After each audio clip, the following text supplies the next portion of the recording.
I am going to hit record. Okay, so we are going over kind of the ages and stages of youth development, which I know sounds kind of dry, but it's more about understanding what kids need at different ages so that when you're planning your club activities, you can plan them based on what these kids need. So I'm going to share my screen and then we'll go through I know, super exciting PowerPoint, but there you can all see my screen here. So again, like welcome. Just some things to know. We still aren't approved to meet as clubs through November 30th. Hopefully we hear back sooner than later about whether or not December and January needs to be virtual. So if you're a club leader that wants to get started with their kids, start thinking of things that you can do. I can help you if it means assembling a kit for them to pick up at the office or an activity to do at home. So we can't meet in person for things, but we are doing our quilt service project. So it's service and soup, and kids can come down to the office, pick up a quilt, some string and a needle to tie the quilts. And then on the 18th of December, you'll bring them to or deliver them to service or to rest homes. And then we will have dinner of some kind for you to take home and enjoy with your family. We have a couple of classes coming up in December that you can see there, but they're all, again, tentative to what restrictions come out. If we can't have them, then we'll find a way to make them virtual. So I hopefully will be able to tell if people are in the waiting room or not in this. I will feel really bad if we can't see people in the waiting room, but that's okay. All right, so one thing that is important to understand when working with youth is their ages and stages, and understanding that each age group is going to have different ways of thinking through things and of wanting to learn different activities. So I'm just going to go through different age categories and what their goals are, and then how you as a volunteer can make your activity more appropriate for that age group. So again, we talked about why it matters. So I'm not a fisherman. I actually think fishing is like one of the worst things that you can spend your time doing. But my brother-in-law loves fishing. And he always talks about like wanting to make sure he uses the right bait, wanting to make sure he uses the right hooks, all that stuff. And he spends a lot of time and money doing his research. So I kind of think of volunteer or of youth development, ages and stages type stuff as like knowing your hooks for these kids, understanding what's going to get them on the line of 4-H so that you can reel them in and keep them engaged in the program. Because if you use the wrong hook, then they might not bite, they might not stay on the line, or it might be too big and it hurts, like it ruins the fish, or it might be too small and the fish might not bite. So I'm kind of using that as an analogy throughout this thing, is like understanding what are the hooks that these kids want. So the first group is your ages 7 through 9. So 4-H starts at age 8, but we'll do 7 just to kind of cover some of those kids that might be on the younger side. In this age group, they're kind of learning how to master their bodies. They're getting better at their their larger motor skills as well as their small motor skills. They love sorting things into categories. It's like one of the fascinating things to them is to be able to say, here's an orange, here's an orange, here's an apple, here's an apple. They're starting to figure out their own values. So up until this point, they just kind of have their parents' ideas, but they're starting to understand what's right, what's wrong, what's like kind, what's mean to people. And they don't understand failure, meaning to them, failure is like the end of the world, and they will do everything they can to please you as a volunteer because they don't want to fail. They don't want to understand. They don't want to fail because it means that they aren't doing a good enough job. So as a volunteer, you can provide opportunities for them to practice the skills they're learning. So if they're at school and they're learning a small motor skill, try to figure out what you can do in their classes. So these kids love little tiny crafts or things that are really simple in nature, but that help them to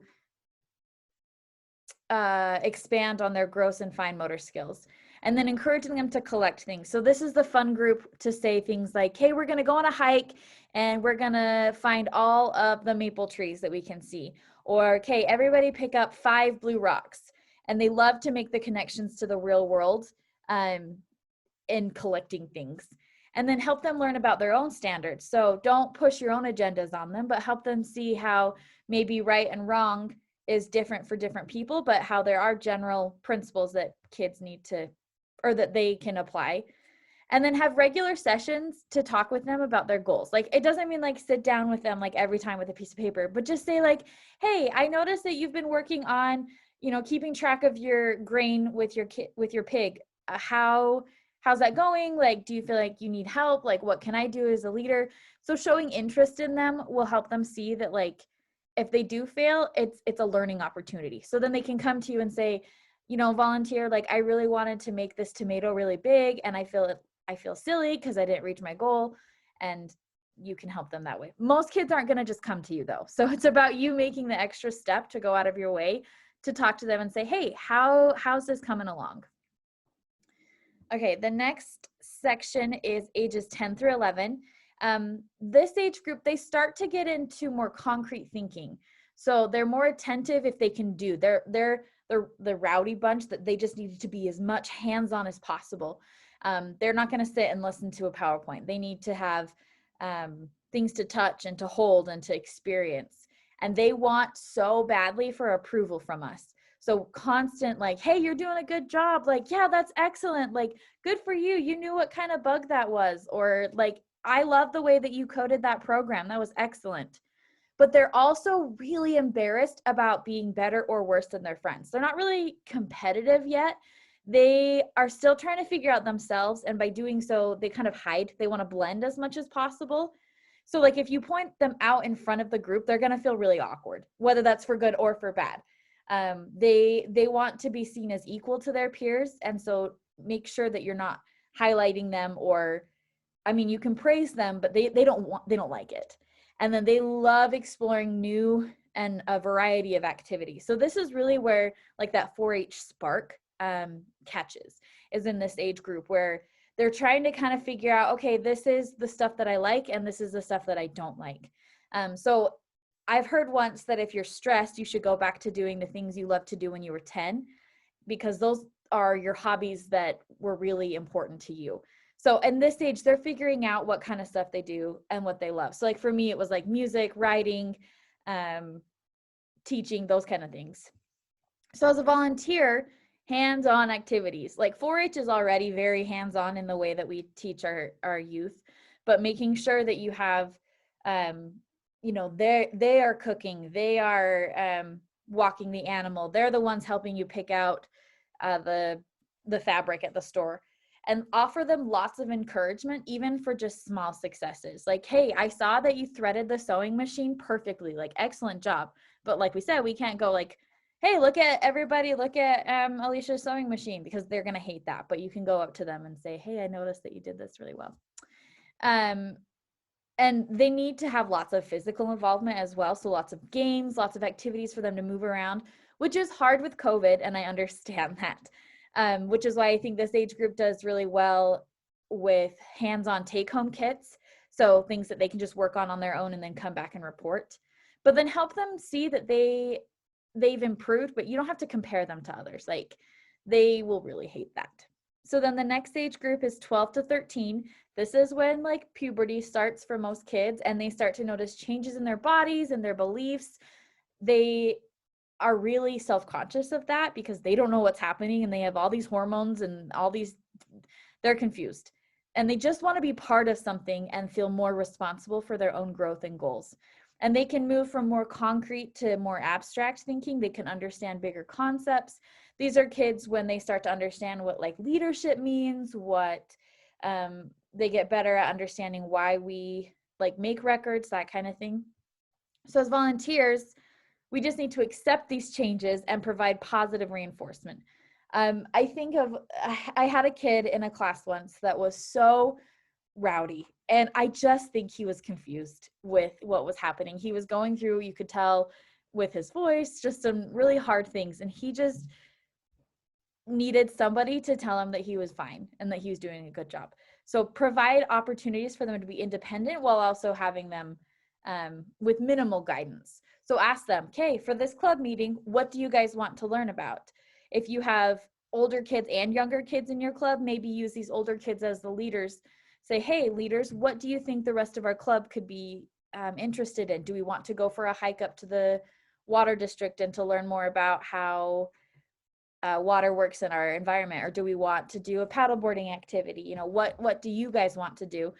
So help them set goals, but use very minimal guidance, and then just be there to validate them. This is when those adult relationships start to be really, really important, because they're starting to understand that their parents are there for them, but they're going to need other mentors along their way. And this is when like critical relationships are formed. So help them see that they can be successful, and that no matter what changes they're going through, that you as a 4-H leader are there for them. Then we have ages 14 through 16, and these kids are very concerned with being accepted. And that's one of the great parts about 4-H, is that everybody belongs.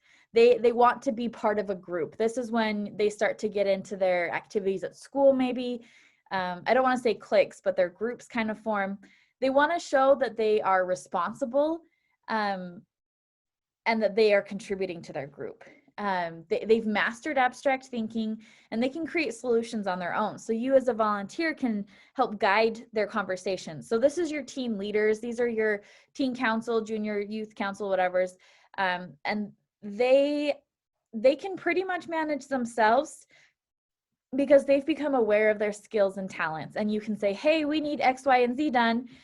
Who is willing to do that? And they're more likely to volunteer or to share information and solutions, because they know what they're capable of doing.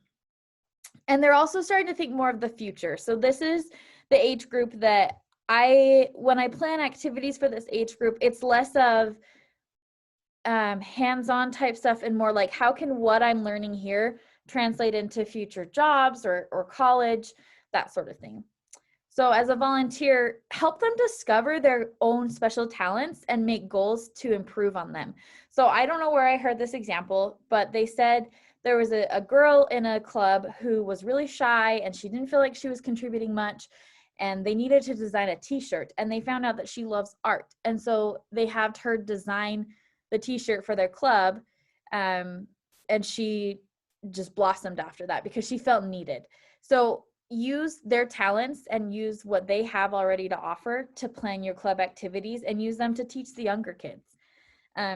Help them to learn experiences that are going to help them in their future. And then also teach them skills that will help them relate to one another. We are going to be having more club leaders trainings in the summer, where we'll teach them how to be leaders, because they need to understand how to relate to each other, have empathy, and then just provide spaces for them that they can have a discussion on their own ideas, that they're able to come to you as a volunteer and say, hey, I want to do this for my 4-H project this year. How can you help me? And then the last one, this is your seniors in high school, basically. They're really busy, but they do control their own schedule. They are very future oriented. So my teen council this year, we've decided to do a lot of like adulting 101 courses. So we're going to learn how to change a tire, how to do simple meal prep, that kind of stuff. And they're making some really big decisions, and they need adults for support and advice. And if you've built that friendship with them up until the time that they graduate from 4-H, then they're going to be willing to come to you. And at this point as a volunteer, just help them get there, plan activities that helps them transition into adulthood, let them take the lead in planning, and then offer to be there for things like a reference for a job, a reference for a scholarship, or if they need help writing college application letters. My little sister graduated from high school in May, and she had 2 friends. I was seriously just hanging out at horse camp, and they came up to me and we started talking about college, and I said, what are you guys doing? But because we'd had this relationship, they asked me, like, Alicia, what did you do for college? What did you love about that? All this stuff that I don't think would have come had they known who I was and had I not been around them. And they're both studying what I studied in college. For now, that could change. I get that. But it was just so rewarding for me as a volunteer or as a leader to be able to share with them like what I know. But if you don't have that relationship where they trust you in the beginning, then they're not going to come to you. So I just wanted to do some examples. If we decided that the club wanted to have a nacho party after a game, which age group do you think would be okay to plan an activity like this? And then why do you think that? 14 to 16. Yeah. Because they seem old enough for responsibility. Right. No, I like that. Okay. I don't think there's like one group. I think that there could be aspects of each group, but definitely I'd want my like 14 to 16-year-olds to be a little bit more in charge of it, for sure. I wouldn't want to say to my 7-year-old cousin, can you plan this after school nacho party? Like they would not know how to do it. But there's aspects though, like you could have the 7-year-old like, hey, can you make sure that you bring chips to this party? Like that's a responsibility that they can do. All right. Another one is planning to raise funds for a city bench, for a new bench.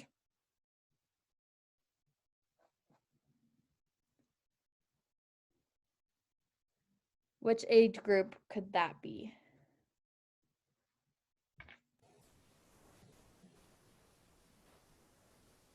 Probably the oldest, 17 through 19. Yeah, I would say that too. Just because they're the more like financially responsible. But you could also use the younger kids to pass out flyers, to make like designs, that kind of stuff. Oh, I have a chat. Oh, yes. 12 through 13-year-olds as well. I think that there's something that each age group can do in each of these activities for sure. Okay, I am going to come back in here.